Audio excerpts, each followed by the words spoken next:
CBSE CTET का result घोषित। CTET result out at ctet.nic.in।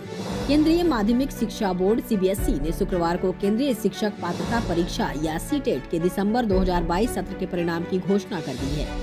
परीक्षा में 9.5 लाख से अधिक उम्मीदवार क्वालिफाई हुए हैं। उम्मीदवार अपना स्कोर चेक करने के लिए आधिकारिक वेबसाइट ctet.nic.in पर लॉगिन कर सकते हैं। सीबीएसई ने कहा कि CTET यानी सीटेट का परिणाम डिजिलॉकर पर भी उपलब्ध होगा। सर्वोच्च अदालत ने कहा, लालच ने भ्रष्टाचार को कैंसर की तरह बढ़ाया। सुप्रीम कोर्ट ने कहा है कि धन के लिए अतिरिक्त लालच ने भ्रष्टाचार को कैंसर की तरह विकसित करने में मदद की है। संवैधानिक अदालतों का देश के लोगों के प्रति कर्तव्य है कि वे भ्रष्टाचार के प्रति शून्य सहनशीलता दिखाएं और अपराध करने वालों के खिलाफ कड़ी कार्रवाई करें। शीर्ष अदालत ने कहा कि धन के समान वितरण को हासिल करने का प्रयास कर भारत के लोगों के लिए सामाजिक न्याय सुनिश्चित करने के लिए संविधान के प्रस्तावना के वादे को प्राप्त करने में भ्रष्टाचार एक प्रमुख बाधा है। जस्टिस एस रविंद्र भट्ट और जस्टिस दीपांकर दत्ता की पीठ ने छत्तीसगढ़ उच्च न्यायालय के उस आदेश को रद्द करते हुए यह टिप्पणी की, जिसमें राज्य के पूर्व प्रिंसिपल सेक्रेटरी अमन सिंह और उनकी पत्नी के खिलाफ आय से अधिक संपत्ति अर्जित करने के आरोप में दर्ज FIR को रद्द कर दिया गया था। 21वीं सदी में हिंद प्रशांत क्षेत्र दुनिया की दिशा तय करेगा। बैठक में इन मुद्दों पर हुई चर्चा।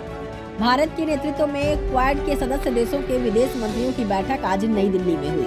बैठक की अध्यक्षता विदेश मंत्री एस जयशंकर ने की। बैठक में अमेरिकी विदेश मंत्री एंटनी ब्लिंकन, ऑस्ट्रेलियाई विदेश मंत्री पेनी वोंग और जापान के विदेश मंत्री हयाशी योशियामासा ने बैठक में भाग लिया। बैठक के बाद क्वाड देशों ने संयुक्त बयान जारी करते हुए कहा कि हमारी आज की बैठक एक मुक्त और खुले इंडो पैसिफिक के लिए क्वाड देश की प्रतिबद्धता की पुष्टि करती है, जो कि समावेशी और लचीला है। इन मुद्दों पर क्वाड देश करेंगे सहयोग। क्वाड के माध्यम से हम समकालीन चुनौतियों जैसे स्वास्थ्य सुरक्षा, जलवायु परिवर्तन और अक्षय ऊर्जा, अहम और उभरती प्रौद्योगिकी, बुनियाद ढांचे और कनेक्टिविटी जैसे मुद्दों पर सहयोग करना चाहते हैं। बैठक के दौरान कई देशों के कर्ज के जाल में फंसने पर पारदर्शी और निष्पक्ष कर्ज की व्यवस्था, अंतरिक्ष में सहयोग, साइबर सुरक्षा, मैरीटाइम सिक्योरिटी और आतंकवाद के मुद्दे पर भी बातचीत हुई। सहारा इंडिया की जमीन की खरीद फरोख्त पर डीएम ने लगाई रोक।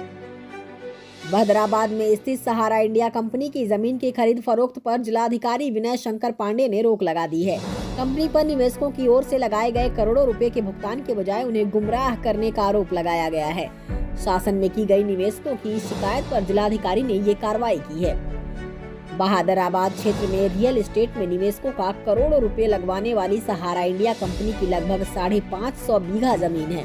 कंपनी की ओर से अपनी कई सहायक कंपनियों में निवेशकों का करोड़ों रुपए लगवाया गया है, लेकिन निवेशकों की ओर से शासन को कंपनी पर कई गंभीर आरोप लगाते हुए शिकायत की है। अमेज़न पे पर RBI ने लगाई 3.06 करोड़ की पेनल्टी।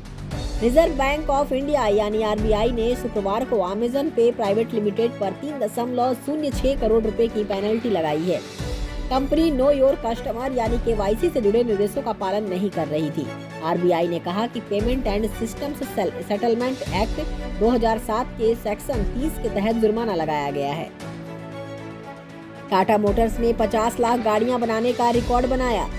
भारतीय कार मार्केट में तेजी से ग्रोथ कर रही टाटा मोटर्स एक के बाद एक अचीवमेंट हासिल कर रही है।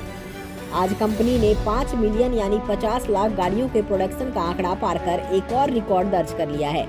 कंपनी ने ये अचीवमेंट टाटा ग्रुप के फाउंडर जमशेद जी टाटा के 183वें जन्मदिन के मौके पर हासिल किया। इंदौर टेस्ट में भारत की शर्मनाक हार। इंदौर टेस्ट में ऑस्ट्रेलिया ने गुरुवार को भारत को 9 विकेट से हरा दिया। भारत ने 76 रन का टारगेट दिया था, जिसे ऑस्ट्रेलिया ने खेल शुरू होने के 76 मिनट में ही हासिल कर लिया। ट्रेविस हेड ने 49 रन की पारी खेली। इस जीत से कंगारू टीम ने 4 मुकाबलों की सीरीज में 2-1 की वापसी की। सीरीज का आखिरी मुकाबला 9 से 13 मार्च तक अहमदाबाद के नरेंद्र मोदी स्टेडियम पर खेला जाएगा।